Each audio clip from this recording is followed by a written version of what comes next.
I'm Delia Pudney. I'm a consultant clinical oncologist based at Swansea Bay University Health Board. And thank you for asking me to present my work on analgesic prescribing in Wales following unsupervised cluster analysis of primary care practices. So this work was carried out as part of my Masters in Health Data Science at Swansea University.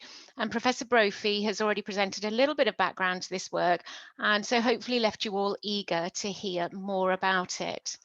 So just to recap on what we already know about analgesic prescribing, so strong opioid and gabapentinoid prescribing is increasing across Wales and the UK. And both of these classes of drugs are associated with addiction, dependence and death. And there are multiple factors associated with higher rates of prescribing, including deprivation and certain comorbidities, gender and age. And the current data shows that there are significant geographic differences in rates of prescribing across England, with the North East having much higher rates than other parts of England. And our national prescribing indicators in Wales are currently described according to Health Board boundaries. And so the question is whether or not this is fair when we know that there are differences between health boards and actually within health boards themselves in terms of the population that is served by our primary care practices. So the aim of this study was to cluster primary care practices using unsupervised machine learning and using multiple demographic deprivation and disease indices, and then to describe the population characteristics of each group, and then analyze the trends and the variation of analgesic prescribing according to the cluster group. So the method for cluster analysis is I've used retrospective open source data, and I've looked at 39 different variables, 11 of which represent population demographics, 10 representing deprivation indices, and 18 representing disease prevalence. And prior to cluster analysis, data was standardized using the Z score. And I've also used two cluster algorithms, k-means and hierarchical cluster analysis. And the final cluster algorithm and the number of clusters chosen was based on internal cluster statistics, whilst also aiming to ensure that there are a similar number of GP practices within each group. In terms of analgesic prescribing, the prescribing data is available from Primary Care Services Wales, and I've extracted data for 2016 to 2019. And I've looked at the number of items prescribed per 1,000 population according to analgesic class, defined as simple analgesics, non-steroidals, weak opioids, tramadol, strong opioids, antidepressant analgesics, and also gabapentinoids. I've also done further analysis on the strong opioid and gabapentinoid prescribing using the national prescribing indicators of average daily quantity per 1,000 for opioids and defined daily dose per 1,000 for the gabapentinoids. And I've looked at this data for 2018 to 19 to calculate the annual change in rate of prescribing and also the percentage of practices meeting the national prescribing target in 2019. And the statistics have been performed as described. So in terms of the cluster analysis, there were 458 primary care practices included, and of the two algorithms, k-means was marginally superior to hierarchical clustering. And I've chosen 3 clusters as being optimal for further analysis. And when we look at principal components analysis and the top 15 variables that contributed to the variability of the data, there are several deprivation and disease indices being in the top 15, including also some age variables as well. So in terms of the group characteristics, we've already seen the graph on the left-hand side, but essentially there were differences in terms of practice size, age profile, rurality and deprivation between the 3 practice groups. And also the burden of disease was quite different amongst these 3 groups as well. So to quickly summarize the group features, cluster group 1 contained 201 practices, and these were the most deprived. They were urban, they were of average age and had a high disease burden with an average list size. Cluster group 2 had 133 practices.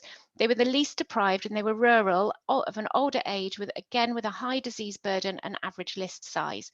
Cluster group 3 had 124 practices.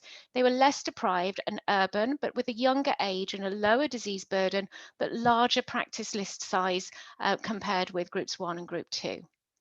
So if we look at overall analgesic prescribing, essentially the bottom line is that group 1 practices prescribe analgesics at a much higher rate than group 2 and group 3. And we can see that paracetamol and non-steroidal prescribing is going down over the 4-year period, whereas antidepressant prescribing is increasing over this time. Weak opioid prescribing appears to have stabilized. Tramadol prescribing is going down, but as we can see, both strong opioid and gabapentinoid prescribing is increasing across all 3 cluster groups during this period in time. So if we focus in then on the strong opioids and the gabapentinoids and look at the national prescribing indicators for this.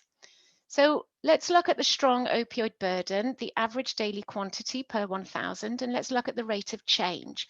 So we can see that the trend in prescribing across the 3 groups has increased over the 4-year period. And actually, if we look at the rate of change between 2018 to 2019, there's a 5.7% increase in group 1, just over 1% increase in group 2, and a 5.9% increase in group 3. And then looking at the gabapentinoid, the defined daily dose per 1,000, and again looking at the rate of change, these results are much more marked than the strong opioid prescribing. So we can see that the trend in prescribing has increased between 2016 and 2019. And again, focusing on the annual rate of change between 2018 and 19, there's a 6.6% increase in prescribing for group 1, a just under 2% for group 2, and 7.4% for group 3. So essentially, the rate of increase in prescribing for both classes of analgesics is highest in groups 1 and in group 3. So let's then think about our national prescribing target in Wales for both opioids and gabapentinoids. So the national target is defined that GP practices should prescribe within the lower quartile or be moving towards the lower quartile. And if we look at the strong opioid target, group 1 practices meet this target 40% of the time. And this is compared to group 2 and group 3, who are both meeting this target 54.5% of the time and 56% of the time. And these differences are significant. If we look at gabapentinoids, again, the results are more marked. Group 1 GP practices meet this target less than 25% of the time, compared with group 2 at almost 59% and group 3 at 51%. So essentially, practices in group 1 are much less likely to achieve the current national prescribing target in Wales for both opioids and gabapentinoids. So if we look at this visually, these graphs show the prescribing indicator on the y-axis, and this has been plotted against individual practice prescribing. It's been ordered from low prescribing to high prescribing, and each bar is coloured according to the GP grouping. The red line that you can see is the lower quartile for the national cohort. The blue dashed line is the lower quartile for group 1. The grey dashed line is the lower quartile for group 3. And the yellow dashed line is actually hiding beneath the red line. So what this shows you, and I think you can see it more clearly in the gabapentinoid graph, is that those practices with higher rates of prescribing of drugs are much more likely to fall into group 1. And using a national target may in fact be penalising those practices in group 1, who, if we remember, tend to have a more deprived population with a higher disease burden. And actually the national prescribing target could be lulling those practices in group 3 into a false sense of security, because they're more likely to meet the national target. But again, remember that their practice population profile is very different. They tend to be less deprived, they tend to be younger and have a lower disease burden. So again, begs the question, are these national prescribing targets really representative of the populations that we serve? I also looked at strong opioids versus weak opioids, because we do know that strong opioid prescribing appears to be increasing in Wales. And this data confirms this. The proportion of strong opioid prescribing across the whole cohort has increased from 21% to 24.3% over this 4-year period. So there's a number of strengths of this study, in that, as far as I'm aware, this is the first analysis of analgesic prescribing after unsupervised machine learning. And actually, the results are consistent with the published literature on analgesic prescribing trends and associations in the UK. And including all analgesics does give a broader overview of what's happening with our prescribing patterns. For example, as tramadol prescribing goes down, is that being compensated for really by an increase in strong opioid prescribing? But there are some limitations. So this is open source data and it isn't contemporaneous, so it may not reflect current practice. I've had to use practice level deprivation, not population level. So this may not reflect the population, particularly for larger primary care practices. And actually Wales has a population of just 3.1 million, which is smaller than some health regions in England. So this methodology may not be transferable nationally. And of course, aggregated prescribing data tells us nothing about the indications for prescribing. So to conclude, unsupervised cluster analysis can be used to define different GP groupings based on demographics, disease, and deprivation. Analgesic prescribing trends are influenced by these GP groupings, and prescribing targets by GP grouping could actually improve benchmarking of prescribing patterns in the future.